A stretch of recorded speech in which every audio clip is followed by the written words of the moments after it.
I had such a great time at Paul Newman and Michel Nischan's restaurant dressing room that I was inspired to create this organic roasted corn chowder.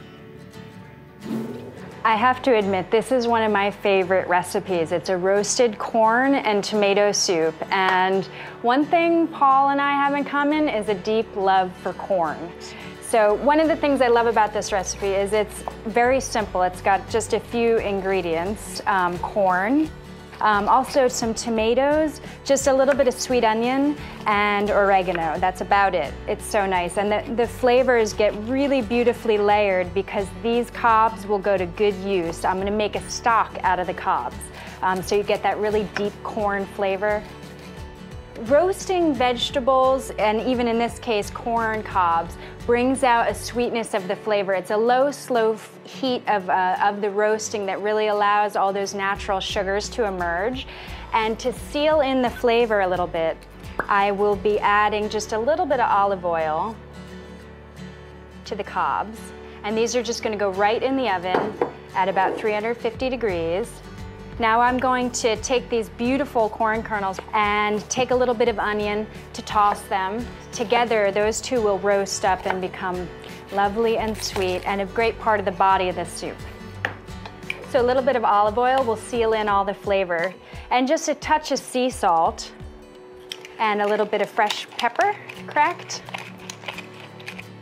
So in a glass roasting dish, we'll just spread this out. And this will get roasted into the oven. Now the other big part of this soup is tomatoes. And I've got these beautiful vine-ripened tomatoes, which I will dice up with a little bit of onion, a little salt, olive oil, and kind of stay out of the way. And there seems to be an affinity between tomato, onion, and corn.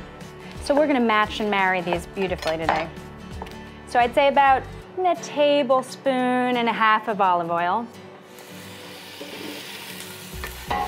And once these have begun to kind of soften and get a little bit translucent, you can add in the diced tomatoes.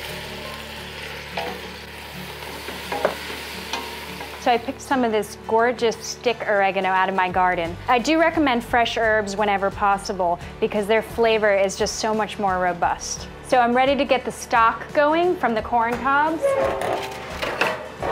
which have started to brown nicely. Some water that's been brought to a rolling boil, cobs in the water. Time to check on our roasting corn kernels. And that little bit of olive oil in there has really sealed in all of their flavors.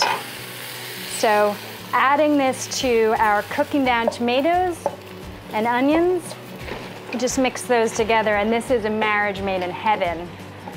Once I've got those mixed, I'll start adding some of our stock, our corn cob stock.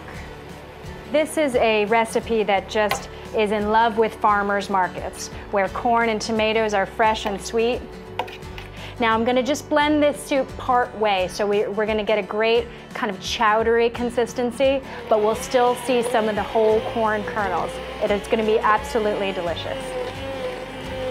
So this soup is ready. Roasted corn and tomato, with a little bit of oregano. Oh, this is truly divine. Cheers, Paul. Corn isn't only a great ingredient in organic recipes, but did you know that corn gluten meal is also a safe organic way to control weeds in your yard?